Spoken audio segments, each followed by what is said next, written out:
This is Matthew with Another World Terraria, where I teach and inspire you on the topics of rare plants and artistic nature displays. Welcome to part 2 of how I made the Buce Ravine Terrarium. In this video, I'll go over the substrate, and then I'll show you how I finished the tree stump.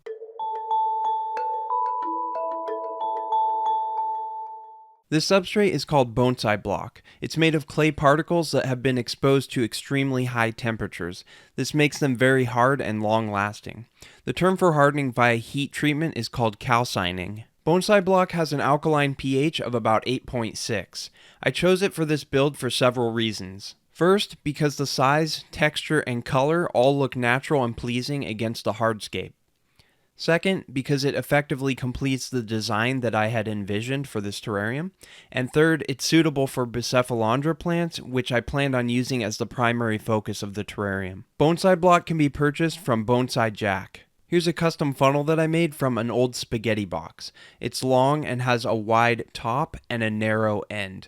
This allows me to get the substrate in tight areas and also to get the substrate down into the tank without getting it on the glass. Here's a custom flexible substrate scoop that I made out of a deli container. I scooped up the bonsai block and then I slowly poured it into the funnel while moving the funnel tip around in the terrarium and gradually filling the tank in where desired. I filled the entire back of the terrarium with bonsai block between the rock and the glass. Here you can see the black silicone that I talked about in part 1 of this video series. The back of the large dragonstone is embedded in the silicone. That holds it more securely in place in combination with the silicone that's on the bottom of the rock. You can also see some epoxy which was used to attach the roots to the rock. Here's a side view of the tank showing that I created an upward slope from the front to the back. The incline is important because it makes the design look much more natural. It also creates depth, helps with visual flow, and improves the illusion of the smaller rocks being part of an outcropping. Whenever I'm working on design, I try and create variations in depth, height, size, and so on of the different elements because this makes the terrarium much more interesting and engaging. Here's a front view of the tank after filling it with substrate. Everything looks great, but there's one more thing we can do to make it look more natural. The secret is to add broken fragments of dragonstone sporadically across the substrate, which is going to tie everything together visually and it looks much more natural. I sorted through my bin of bulk dragonstone pieces and found some of the ugliest pieces. Then I wrapped those in a towel on the garage floor and smashed them with a mallet. Here are the dragonstone fragments that I got after crushing the rocks with a mallet. As you can see, I made sure there were a variety of sizes and shapes. And here's the scape with the stone chips. Notice how the various sizes, shapes, and locations of these pieces breaks up the monotony of the bonsai block, creating more visual flow and enhancing the illusion of an aged rock outcropping. Whenever I use this technique of adding miscellaneous rock chips or wood pieces or whatever it may be, I grab a handful of them and then I randomly sprinkle them around, letting them fall where they may. This ensures a more natural look and won't appear as if someone had placed the rocks in there purposely. However, sometimes I will move a piece around or swap it out with another if it doesn't look right to me. Here's the initial lower scape with the LED light on. Now I'm going to add suitable substrate around the top of the rock and the roots, which will later be planted with small ferns and moss. This is sphagnum moss, which I prepared using my microwave sterilization method. I do that to prevent the sphagnum moss and other things from growing back out of it, because sphagnum moss grows very large and it'll engulf smaller plants and moss, and I don't think it would look right in this design either. Using tweezers at first, I inserted sphagnum moss down in between the rock and the roots and the glass, and then when I got closer to the top, I was able to use my fingers to pack additional sphagnum in here. Here's another shot showing some sphagnum tucked around the side and a little around the roots where I'll be putting some live moss and ferns later on in the build. And here's a wide shot showing the rock, roots, and sphagnum. Next, we need to complete the hardscape by creating the illusion of a tree stump from which these roots emerge. This is where the magic happens. I went through my collection of wood pieces and found this small scrap of mopani wood that I thought might work well for the tree stump. The color and texture of this piece go well with the roots and the rock, and the size and shape were about right for what I was trying to accomplish. Luckily, this was a scrap piece that I've had for a long time and didn't know if I'd ever find a use for it. The other side of this piece of wood has some really attractive bark on it, but I didn't think it looked right in the tank, and I much preferred the side you see here because it matches the roots. Next, I had quite a bit of work to do to cut out the back of this piece of wood so that it would sit properly on the rock. Here I have my Dremel tool with the safety guard over a cutting wheel, and then I have my safety equipment, the full face mask, and my work gloves. Mopani wood is extremely dense and hard, and the cutting wheel that I was using with my Dremel wasn't working as well as I'd hoped.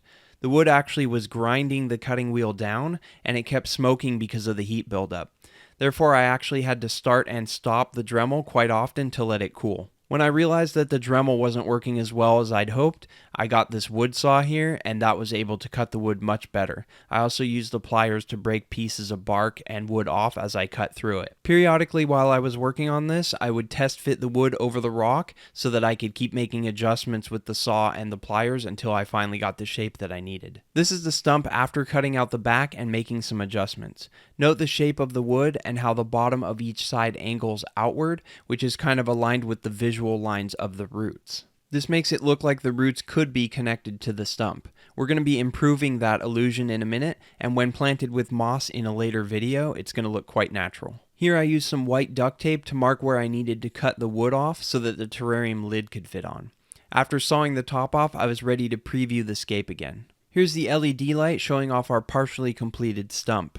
I decided to get a little creative with the tree stump by trying to add some pieces of bark to the top. These bark fragments are from the other side of this piece of wood that you saw me cutting out earlier. I played around with positioning these pieces of bark up on the stump here until I found a layout that I liked. Here's the stump design that I ended up with after putting the bark in place. I used some epoxy to attach it. Here's the test fit of the stump with the bark addition. There's one more step we need to do to enhance the tree stump and the overall scape, and that is to add more roots to the stump. In the first video in this series, I talked about how I went through the tedious process of matching the roots to the rock.